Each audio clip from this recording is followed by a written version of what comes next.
là devant ma face, celui qui m'a guéri. Il a donné sa vie pour moi et il m'a sauvé. Voici là mon Rédempteur qui m'a racheté. Son amour est incomparable. Oui, voici l'homme. Il a pardonné mes fautes, m'a rendu libre en lui. Oh, combien je suis heureux, je suis transformé. Voici l'homme, mon Rédempteur, qui m'a racheté. Son amour est incomparable. Oui, voici l'homme. Oui, voici l'homme. Oui, voici l'homme. Oui, voici l'homme.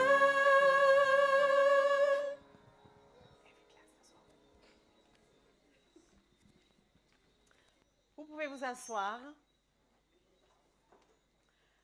Bonsoir, mesdames et messieurs. Contente de vous recevoir ici à Chauvel ce soir. Bienvenue aussi à nos amis qui ont l'habitude de venir. Alors, au cours de ces 2 semaines que nous aurons à passer ensemble, nous allons découvrir des choses vraiment extraordinaires. Et je crois que vous avez fait le bon choix d'être ici. Le thème de notre série de conférences est affiché, c'est quoi? Voici l'homme. Et on le chante déjà, voici l'homme. Alors bien sûr, vous vous posez la question, de quel homme s'agit-il? Alors ça, nous allons le découvrir. Je ne vais pas vous dire ce soir de quel homme il s'agit, mais nous aurons l'occasion de découvrir qui est cet homme. Les jours de conférence ont déjà été annoncés par Ronnie. Dimanche, lundi, mardi, mercredi, jeudi. Ah, pas jeudi? Non, pas jeudi, d'accord. Jeudi, nous n'aurons pas de réunion et nous allons nous retrouver le vendredi soir à 18h45. Et le samedi, nous ne serons pas ici à 18h45, mais nous serons ici le matin. Le matin, à partir de 8h45. Alors, s'il y a de ceux qui trouvent, waouh, 8h45, c'est tôt!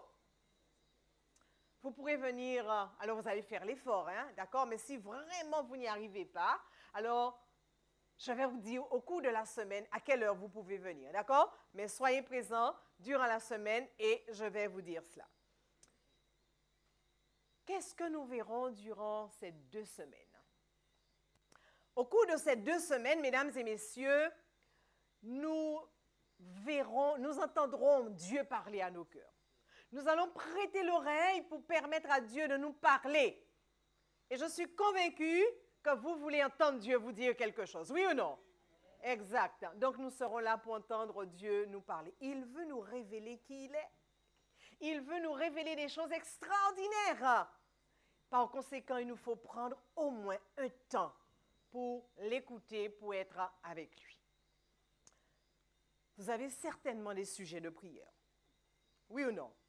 On en a tous. Vous avez des sujets de prière. Et alors, ici, nous avons une magnifique boîte avec le thème de la semaine de la campagne d'évangélisation. Et vous pourrez glisser à l'intérieur de cette boîte vos sujets. Sachez que vos sujets ne seront pas consultés. Vous pouvez exprimer votre difficulté sur ce papier que vous allez glisser. Alors, à l'accueil, vous pouvez toujours recevoir un petit feuillet pour vous permettre d'écrire. Ou encore, vous pourrez déjà écrire vos sujets à la maison et venir avec. Vous entrez et vous déposez vos sujets dans la boîte. Personne n'ira lire ce que vous avez inscrit. C'est confidentiel. Cependant, nous allons prier pour les sujets qui seront dans la boîte. Et puisque nous croyons que le Dieu que nous servons est un Dieu qui répond, alors je suis convaincue que l'Éternel répondra à nos prières. Et mercredi, le mercredi de la deuxième semaine, pas ce mercredi, mais mercredi de la deuxième semaine, nous aurons une soirée spéciale prière. Oh là, vous allez inviter tous vos amis, vos parents qui ont des problèmes et qui ont des sujets de prière à venir. Une soirée spéciale prière. Et je suis convaincue que vous verrez Dieu faire des choses extraordinaires pour vous. Vous pourrez aussi avoir des questions. Vous savez, je vais parler. Je ne vais pas peut-être toujours tout expliquer convenablement. Je suis un humain et je peux faire des erreurs. Mais vous pourrez toujours poser vos questions. Alors, n'hésitez pas à demander une feuille, un bout de papier, posez vos questions, remettez-les à la sortie et je me ferai un réel plaisir, dans la mesure du possible, de répondre à vos questions. Alors, ce soir, mesdames et messieurs, le thème est la guerre des étoiles. Le thème de ce soir, la guerre des étoiles. Juste avant, je vous invite à incliner vos têtes et nous allons prier. Notre Seigneur et notre Dieu, alors que nous sommes venus dans ce lieu pour écouter ta parole, pour t'entendre parler à nos cœurs, nous prions cet instant pour que tu disposes chacun ici à entendre ce que tu as à lui dire. Et merci pour ta parole au nom de Jésus. Amen. Amen. La guerre des étoiles. Alors, lorsque je dis la guerre des étoiles, vous pensez peut-être à quoi? Un film, bien sûr. On pense au film. Qui n'a pas regardé ce film, La guerre des étoiles? Mais il y a de ceux qui n'ont pas vu. Voilà. Bon. Imaginez une chose. Je vous invite à imaginer. Vous vous réveillez un matin et en entendant les informations, vous entendez que le pays va mal, plus rien ne va. La guerre a subitement éclaté. Une guerre imprévisible vient d'éclater dans le pays. On ne l'a pas vu venir, mais pourtant elle y est. C'est l'étonnement dans tout le pays. Et on se pose des questions, mais pourquoi? Comment? Qu'est-ce qui s'est vraiment passé? Les habitants du pays ne comprennent absolument rien parce que pour eux, jusque-là, tout allait très bien. Alors, que s'est-il passé? Pourquoi, mesdames et messieurs, il y a cette guerre? Que s'est-il véritablement passé? Vous êtes tellement habitués à ce type d'annonce que vous êtes peut-être en train de vous dire, il s'agit peut-être d'une guerre qui a éclaté dans la ville d'à côté ou dans le pays d'à côté. Hélas, non. Je suis en train de vous parler d'une guerre qui a éclaté dans le ciel. Je suis en train de vous parler d'une scène qui a eu lieu dans le ciel. Le ciel? Le ciel. Le ciel, n'est-ce pas la maison de Dieu? Eh oui, mais je suis en train de vous parler de guerre dans la maison de Dieu. Aussi surprenant que cela puisse paraître, mesdames et messieurs, la Bible parle effectivement de guerre dans la maison de Dieu. Le ciel, là où habite notre Dieu, disais-je, là où les anges sont, là où le bonheur a toujours existé, là où Dieu a toujours existé de toute éternité, parce que Dieu n'a pas de début, d'accord? Il a toujours existé de toute éternité, avant que le monde n'existe, avant que la terre ne soit formée, avant qu'il n'y ait aucun homme sur la terre, eh bien, une guerre a éclaté dans le ciel. Alors ce soir, je ne sais pas si vous aimez l'histoire, mais je vais vous inviter à un peu d'histoire. Des myriades d'anges vivaient dans une atmosphère d'unité, d'harmonie, de paix, de joie, d'obéissance, d'amour et de tout ce que vous pouvez imaginer de correct. Oui, la Bible dit cependant que quelque chose va se produire. Alors, si vous avez vos Bibles, je vous invite à prendre vos Bibles. J'aime bien quand on lit dans la Bible. Et pour ceux qui n'auraient pas de Bible, alors le texte sera affiché. Mais prenez vos Bibles. Alors, nous sommes dans Apocalypse chapitre 4, le tout dernier livre de la Bible. Apocalypse chapitre 4. Vous savez pourquoi j'aime bien quand on lit dans la Bible? Parce qu'au moins, on peut savoir si ce que Mme Sion a dit, si ce que Pasteur Sion a dit, c'est vrai. Mais si vous écoutez seulement ce que je dis et que vous ne lisez pas, alors peut-être que vous aurez des doutes. Mais vous ne devez pas sortir de ce lieu avec des doutes. Par conséquent, je veux bien vous inviter à lire. Apocalypse chapitre 4, et nous lirons les versets 2 et 3. Alors, ça y est, vous avez trouvé? OK. Apocalypse 4, versets 2 et 3. C'est Jean qui parle ici. Dieu va permettre à Jean de vivre quelque chose, de voir vraiment ce qui se passe dans le ciel. Vous savez, vous et moi, nous ne sommes pas allés dans le ciel, nous ne savons pas, nous ne connaissons pas ce qui se passe là. Mais Dieu va permettre à Jean de voir dans une vision ce qui se passe dans le ciel. Et voici ce que Jean déclare. Il y avait un trône dans le ciel. Je vis un trône dans le ciel, dit Jean, et sur ce trône, quelqu'un était assis. Celui qui était assis avait l'aspect d'une pierre de jaspe et de sardoine. Le trône était environné d'un arc-en-ciel semblable à de l'émeraude, semblable à de l'émeraude. Et le verset 4, on continue.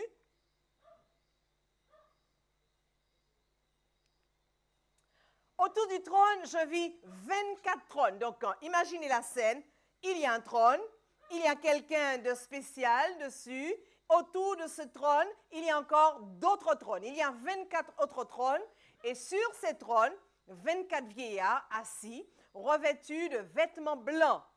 Et sur leur tête, des couronnes.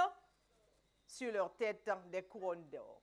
Voici, chers amis, ce qu'on peut voir dans le ciel, ce que Jean a pu voir. Il voit un trône. Sur ce trône, forcément, il y a quelqu'un de particulier. Et là, autour de ce trône, il voit d'autres trônes. Et que font ces personnes, ces 24 qui sont sur ce trône? Alors, on ira un peu plus loin et on ira au verset 10. Ça y est, vous êtes au verset 10? Verset 10, voici ce qui est dit. Les 24 vieillards se prosternent devant celui qui est assis sur le trône et ils adorent celui qui vit au siècle des siècles et ils jettent leur couronne devant le trône. Oh, quelque chose de vraiment extraordinaire, vraiment magnifique. Un trône, Dieu lui-même sur le trône, des vieillards qui sont autour du trône. Et ces vieillards sont en train d'adorer Dieu. Ils jettent leur couronne, ils se prosternent devant lui parce que Dieu mérite bien sûr adoration. Il mérite bien sûr toutes ces choses. Voici dans quelle atmosphère vivaient les anges et Dieu, chers amis, dans le ciel. Mais si nous regardons un peu plus loin dans le livre d'Apocalypse, nous verrons que les choses vont changer. Les choses n'ont pas été toujours cela. Alors regardons dans Apocalypse chapitre 12 et cette fois-ci nous lirons les versets 7 à 9. Oui, donc l'état d'esprit dans lequel les choses existaient, quelque chose de magnifique. Mais cependant, la Bible va nous révéler qu'un jour la situation va changer. La situation va devenir tout autre chose. Et cet esprit d'amour, cet esprit d'adoration, cet esprit de respect qu'il y avait dans le ciel va changer. Apocalypse 12, verset 7, on a trouvé le verset? OK, d'accord. Alors, je vais lire ce qui est dit, 12, verset 7. Il y eut guerre dans le ciel. Michel et ses anges combattirent contre le dragon, et le dragon et ses anges combattirent. Qui est Michel? Michel, eh bien, c'est l'un des membres de la famille divine. Nous aurons l'occasion de voir ça certainement. Mais un des membres de la famille divine, parce qu'au ciel, quand on parle de Dieu, c'est toute une famille composée de 3 personnes. Et Michel, c'est l'un des membres de cette famille. Alors le texte dit que Michel, donc un membre de la famille divine, donc Dieu lui-même, va faire quoi? Il va combattre avec le dragon. Mais qui est le dragon? Continuons. On va découvrir qui est ce dragon. Mais ils ne furent pas les plus forts, et leur place ne fut plus trouvée dans le ciel. Et leur place ne fut plus trouvée dans le ciel. On continue. Et il fut précipité, le grand dragon, le serpent ancien, appelé qui? Le diable et Satan, celui qui séduit toute la terre. Donc, qui est le serpent? Qui est le diable? Qui est le dragon? On parle de Satan. Donc, rappelez-vous, nous avons dit tout à l'heure, je vais revenir un peu en arrière, dans le texte, on a dit au verset 6, « Il y eut guerre dans le ciel, Michel et ses anges combattirent contre le dragon. » Et là, nous venons de voir que le dragon, c'est Satan. Était-il Satan? A-t-il été toujours Satan? Un Satan dans le ciel de Dieu? Non, mesdames et messieurs. La Bible dit qu'il y avait des anges qui adoraient Dieu, des anges qui étaient dans le respect, des anges qui étaient dans une vie idyllique. Mais il s'est trouvé qu'un des anges a changé d'orientation. Cet ange est devenu Satan. Cet ange est devenu le dragon. Et ici, c'est bien précisé. Le dragon, le serpent ancien, il est appelé le diable. Il est appelé celui qui détruit toute la terre. Est-ce que notre terre aujourd'hui connaît la destruction?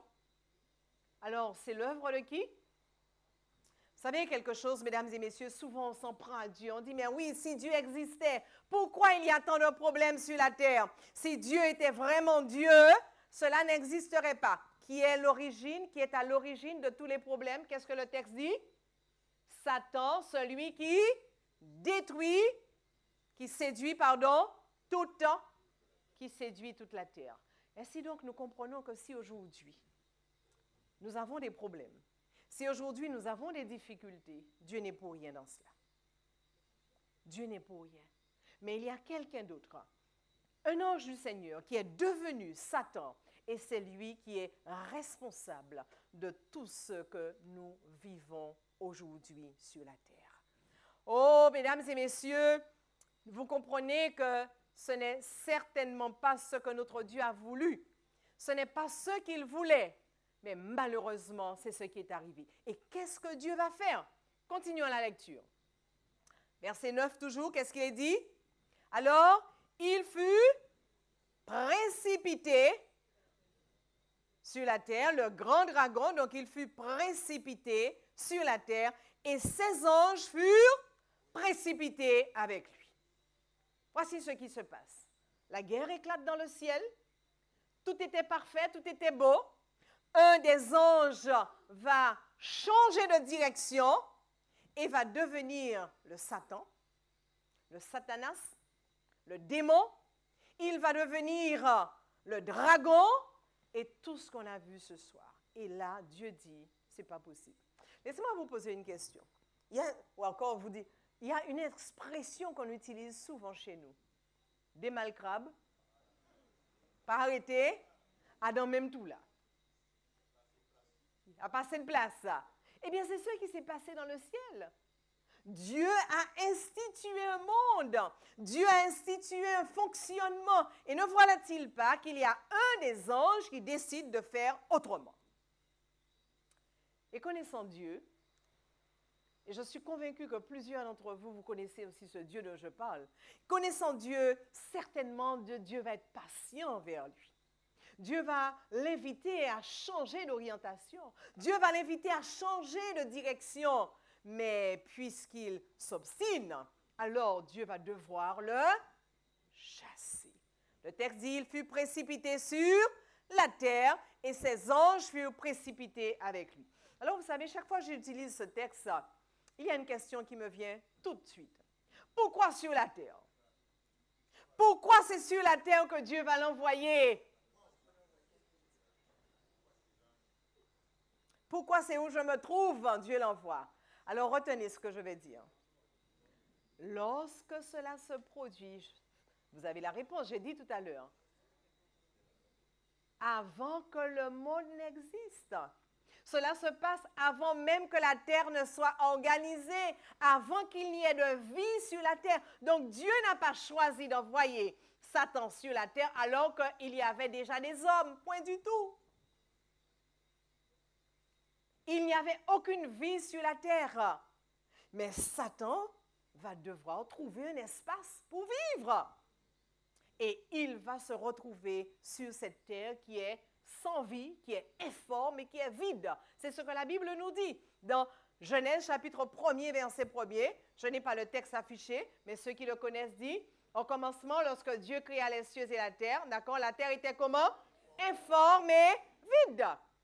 Et lorsque Dieu va créer ces choses, mais la guerre a déjà eu lieu dans le ciel.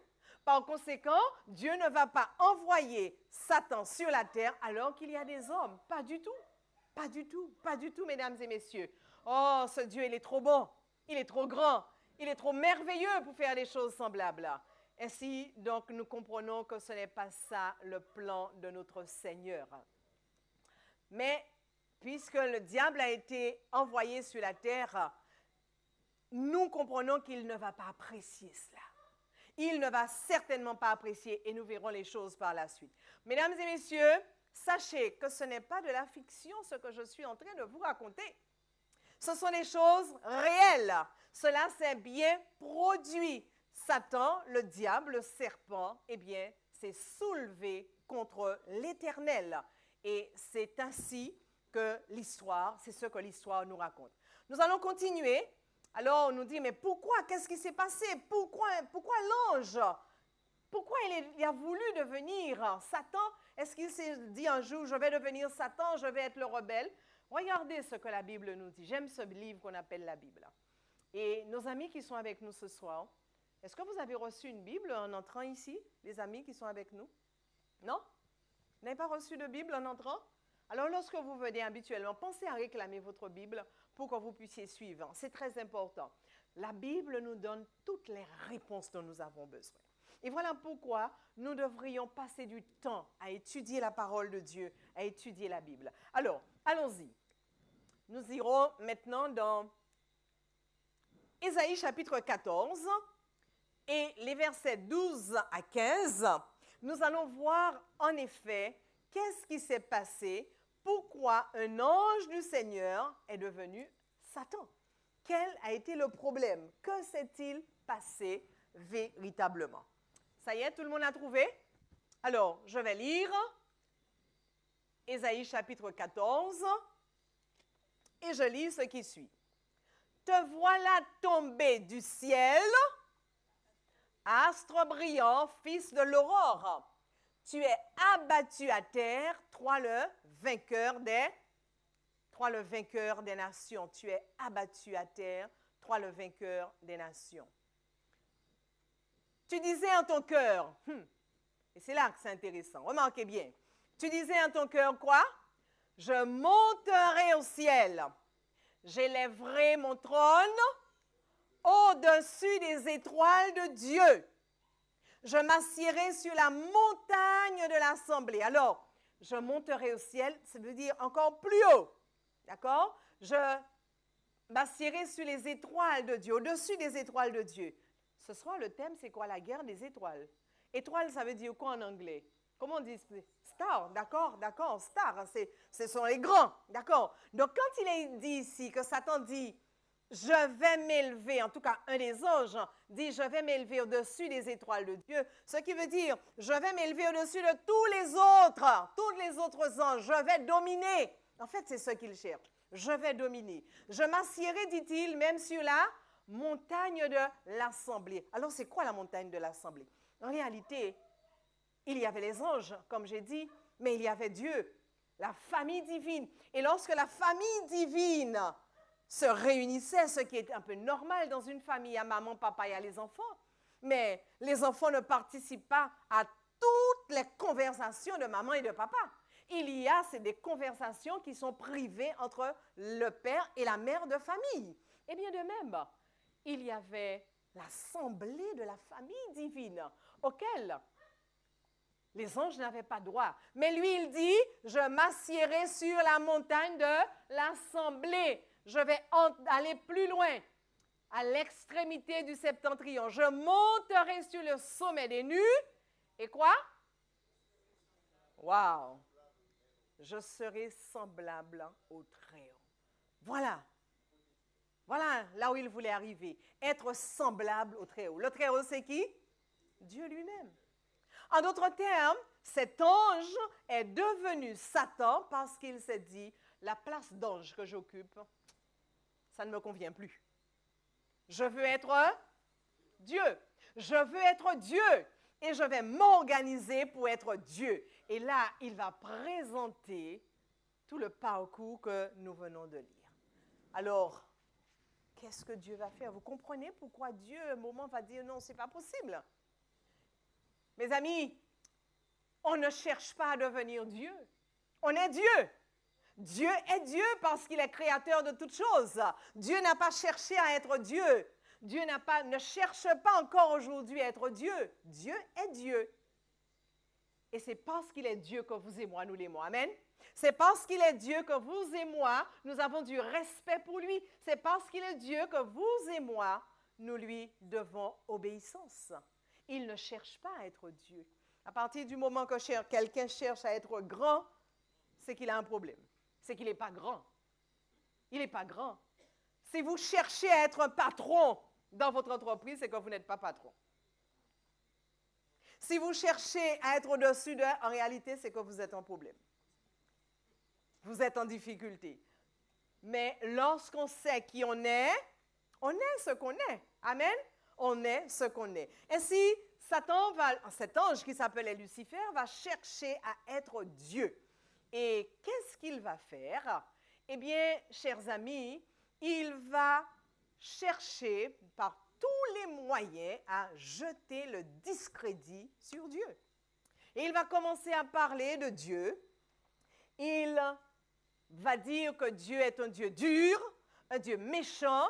Il va faire toute une propagande mensongère concernant Dieu, faisant passer Dieu pour un indigne, pour quelqu'un qui ne mérite pas tout simplement d'être Dieu. En d'autres termes, il est en train de dire aux anges que moi, je suis mieux et je peux être un meilleur Dieu. Je peux être un meilleur Dieu. Alors vous imaginez un peu la chose. Imaginez que cette guerre, donc quand on parle de guerre dans le ciel, il ne s'agit pas de guerre avec couteau, avec fusil. Non, c'est une guerre morale. C'est une guerre de parole. C'est une guerre qui est à ce niveau. Et là, Satan va commencer à dire aux autres anges, mais Dieu ne mérite pas d'être Dieu. Il vous oblige à l'adorer. Mais moi, je peux être votre Dieu. Et là, il va chercher vraiment à être Dieu. Mesdames et messieurs, c'est alors que le texte que nous venons de lire, où il est dit que Dieu va expulser le diable et tous ses anges. Pourquoi ces anges? Pourquoi ces anges? Mais parce qu'il y a de ceux qui ont obéi, il y a de ceux qui ont cru. Et là, je vais m'arrêter pour vous dire quelque chose. Faites attention à toutes les propagandes qui sont faites autour de vous. Il y aura toujours de ceux qui vont accepter. Mais ne soyez pas de cette partie. Ne soyez pas de ceux qui entendent, qui croient et qui sont entraînés. Et bien sûr, il y a de ceux qui ont été entraînés. Alors, si nous revenons dans ce texte de Ésaïe chapitre 14, je n'avais pas lu, je pense, le verset 15. Merci, voilà. Tu as été précipité où? Dans les séjours des morts, dans la profondeur des fosses. Tu as été donc précipité dans le séjour des morts, dans la profondeur des fosses. Ainsi, nous comprenons qu'il n'y a personne, il n'y a aucun individu qui cherche à mettre le désordre quelque part qui n'aura pas la récompense qu'il mérite. S'il y a une chose qu'on doit retenir, c'est cela. Ça peut être tôt ou tard, mais on aura toujours la récompense de ce qu'on cherche. Alors, de grâce, s'il vous plaît, ne cherchez pas à mettre du désordre. Ne cherchez pas à mettre des problèmes là où vous vous trouvez, ni dans votre foyer, ni dans votre travail, ni dans l'église, quel que soit là où vous êtes, parce que celui qui cherche à mettre du désordre, eh bien, forcément, il aura les récompenses qui s'en suivront. Alors, et nous l'avons vu, donc ils vont être expulsés du ciel. Dans le livre toujours de... Alors, disons que par conséquent, nous comprenons que Satan, eh bien, il est l'auteur des querelles, l'auteur des disputes, l'auteur des divisions, l'auteur de la jalousie, de l'animosité, et tout ce que vous aurez envie d'ajouter derrière, toutes les mauvaises choses que vous connaissez. Satan est l'auteur de ces choses. Toutes ces mauvaises choses, mesdames et messieurs, que nous connaissons aujourd'hui, eh bien, Satan est l'auteur de ces choses.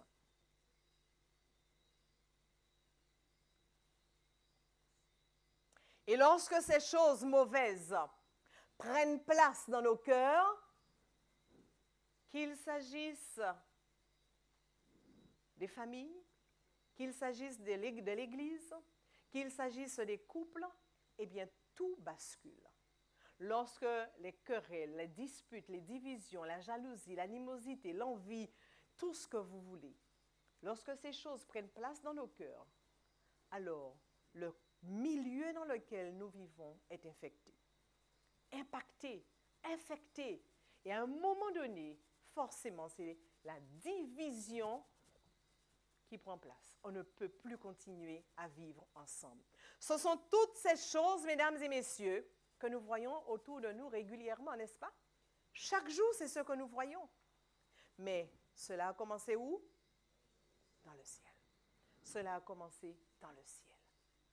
Nous vivons aujourd'hui le résultat de ce qui a commencé dans le ciel. Les guerres, les crimes, les vols, les rapines, toutes sortes de choses que vous voyez aujourd'hui. Là, je n'ai pas envie d'insister sur la liste, parce que lorsque vous ouvrez votre journal, vous prenez le journal le matin, vous ouvrez votre radio, vous en avez. Et même dans notre petite Guadeloupe,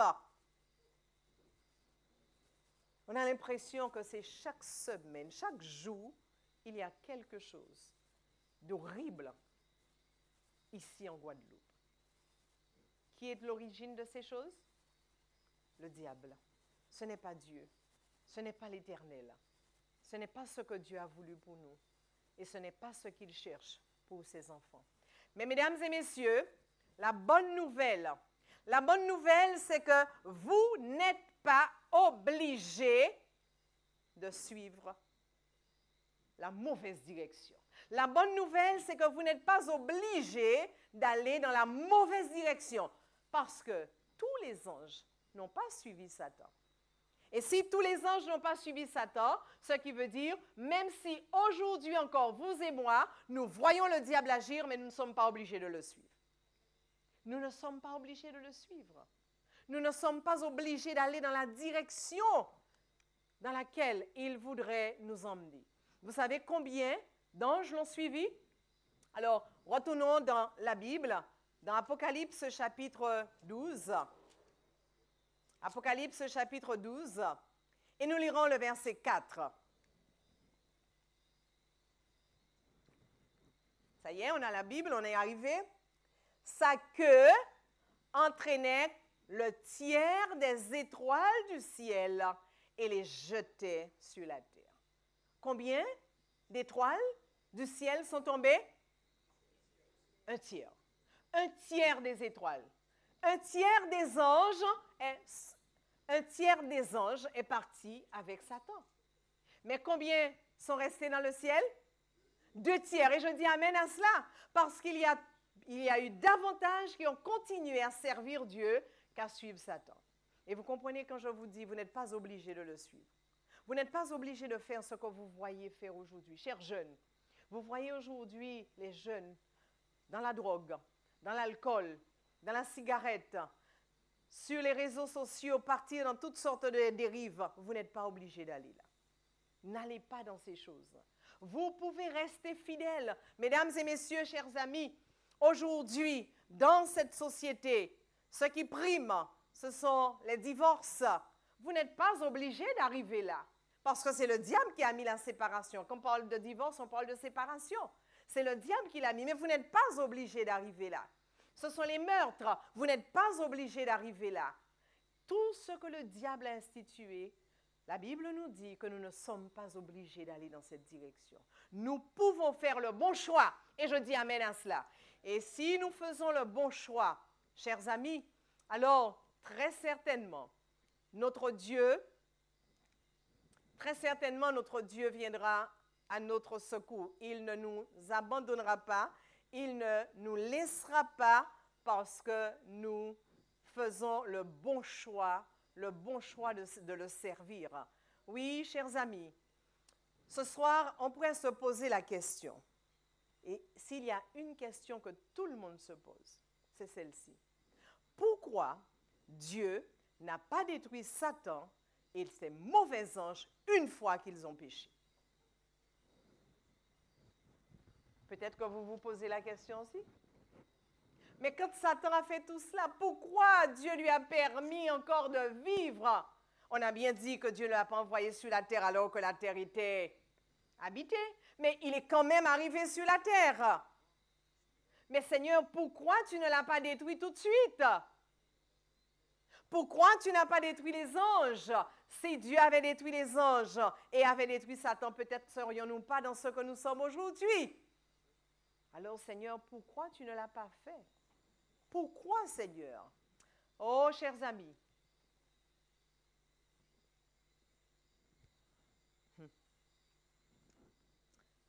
je vais vous dire quelque chose concernant ce Dieu. C'est l'individu le plus patient qui existe. L'individu, l'être, c'est le plus patient qui existe. Et par conséquent, il a voulu manifester cette patience. Et je suis convaincue que vous et moi, nous aimons lorsqu'il est patient envers nous, pas vrai? Nous apprécions sa patience. Que de fois nous faisons des choses qui ne sont pas bien, mais nous apprécions sa patience. Nous apprécions le fait qu'il nous permet encore de vivre, alors peut-être que nous ne méritions même pas de vivre. Ainsi, nous comprenons que c'est l'être le plus aimant qui existe. Mais vous pouvez alors comprendre que Dieu, quand il a emmené quelqu'un à l'existence, Satan était une de ses créatures. Est une de ses créatures, donc il l'aime. Et même quand il est devenu Satan, il l'aime. Je choque? Je blesse ce soir en disant cela, que Dieu aime Satan?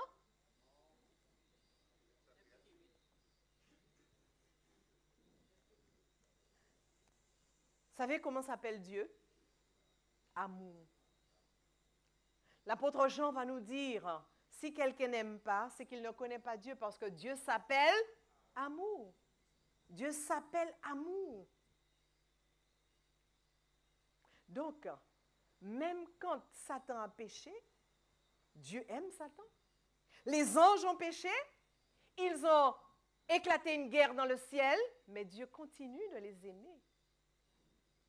Je sais que c'est compliqué à comprendre, mais au fur et à mesure, nous allons comprendre parce que je voudrais en tout cas ce soir vous dire, alors que nous arrivons au terme de notre présentation, vous dire, mesdames et messieurs, que Dieu avait un but précis. Un but précis, au-delà du fait qu'il l'aime, hein, d'accord? Il avait un but précis en ne détruisant pas l'homme, en ne détruisant pas Satan et ses anges. Et voyez quel était le but de Dieu. Nous pouvons le trouver dans Éphésiens chapitre 3 et le verset 10. Éphésiens chapitre 3, verset 10. Parce que la question que nous nous posons, pourquoi Dieu n'a pas, nous ne sommes pas les premiers à nous avoir posé cette question. Les anges se sont posé cette question.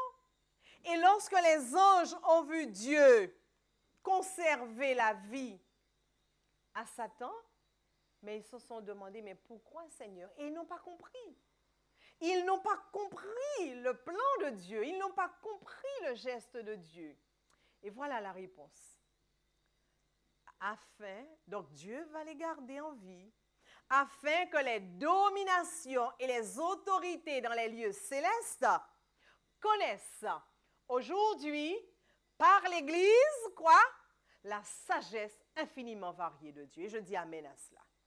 Dieu, mesdames et messieurs, ne va pas détruire Satan et les anges qui ont péché parce qu'il voulait que les anges, tous les habitants des autres mondes, il voulait que l'univers entier, il voulait que les anges qui sont dans les cieux connaissent la profondeur, la largeur, la hauteur, l'immensité de l'amour de Dieu. Il voulait que tous ces êtres qui sont dans l'univers, nous sommes une toute petite partie de l'univers. Hein?